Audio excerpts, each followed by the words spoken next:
insecurity in Nigeria. A lot of people are feeding. It's as simple as create insecurity, more money comes.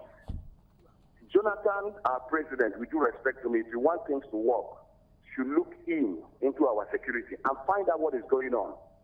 The synergy between the state government and the federal, this whole thing is still being politicized.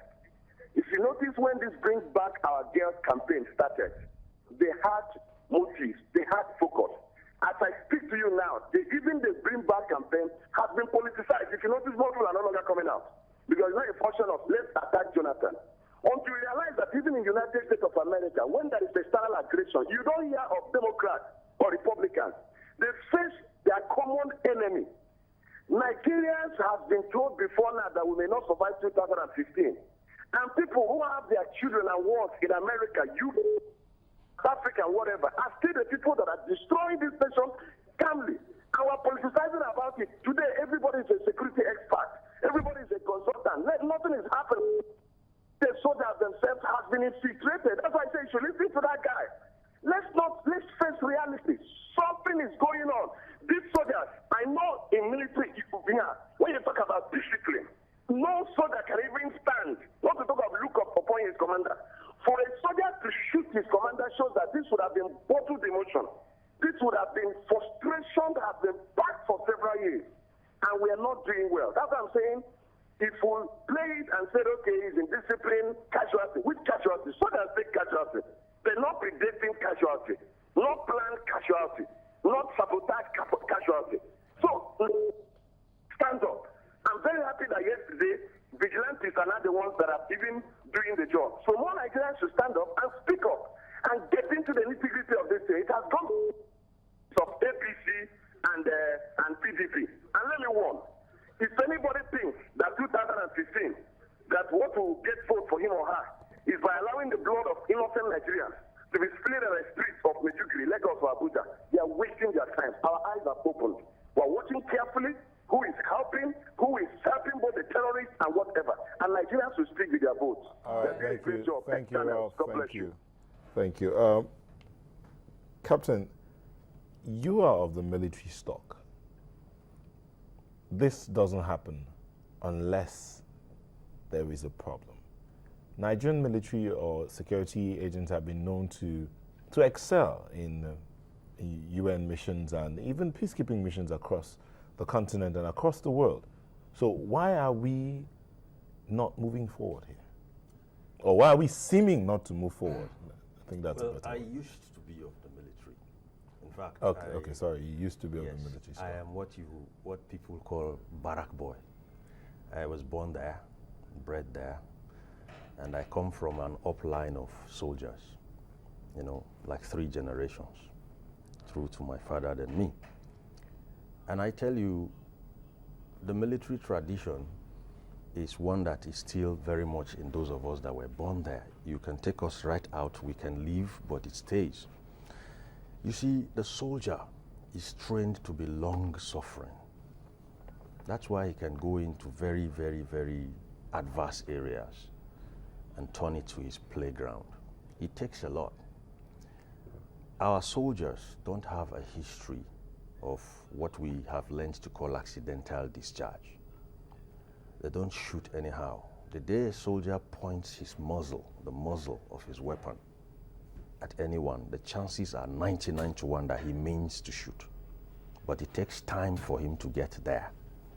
So those soldiers are shot in there meant to shoot in there? From my take, from what I know, that action is actually a culmination of so many remote occurrences. What happened that day, as in the loss of their men, was the immediate cause. Okay, but there have been bottled up effects. Okay, now, looking at it, I'll tell you something. Every soldier doesn't follow his commander to the battlefield. Bullets and bombs are dropping. He follows his commander on to death. He doesn't do that because he's programmed. He doesn't do that because he's jinxed. He does that because he believes in his leader. So where your soldiers stop believing in you, there's been an infraction of leadership. The infraction of leadership here could have been caused by so many other things. But look at it this way. In Africa, in my language, we have a proverb that the day a teenage girl calls an elder by his middle name, then some things have started happening that shouldn't be happening.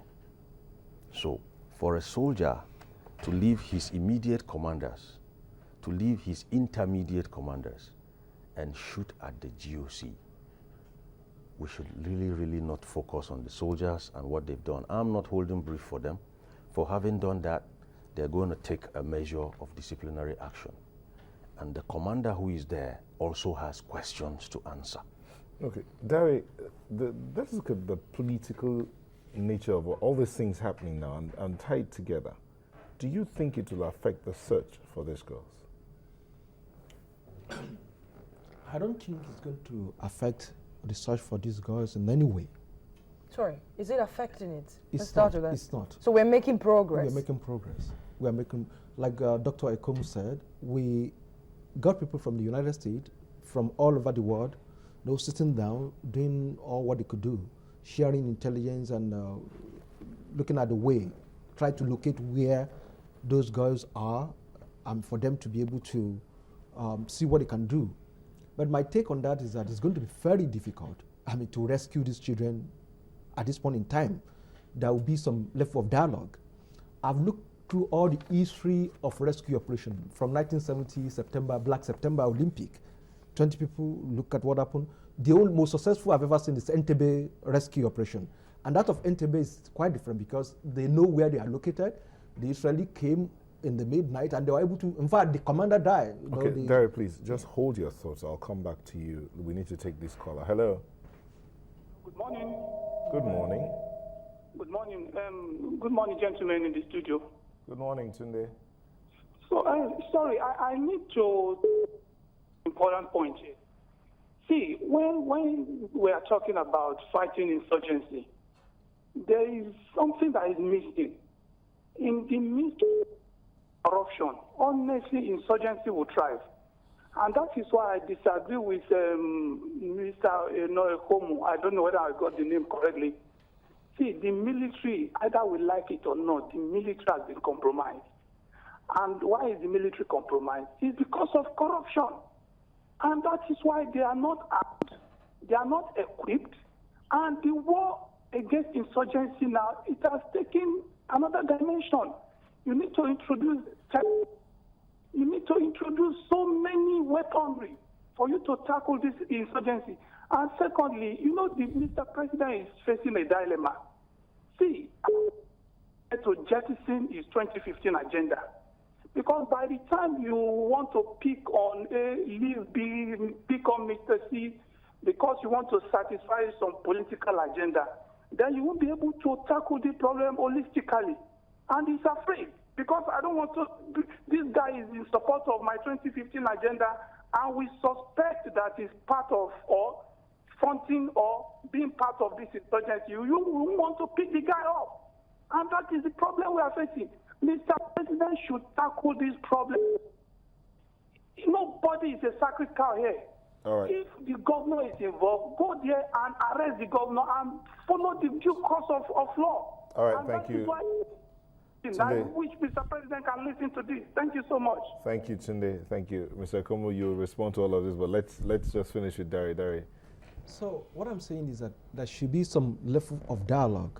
They may call it negotiation or whatsoever, but I know something may be going underground, which of course we may not have privilege to have those information, aside the issue of operation how to.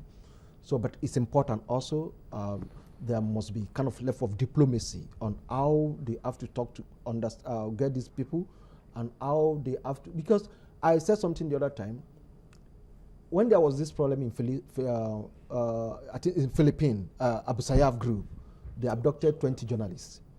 And they try as much as possible to get them out. They could not rescue them. They have to cunningly drag Muammar Gaddafi into that. Whether Muammar Gaddafi paid ransom, whether how he did it, at least they got those 20 journalists out. And after, the Allied forces went after those people and actually got them.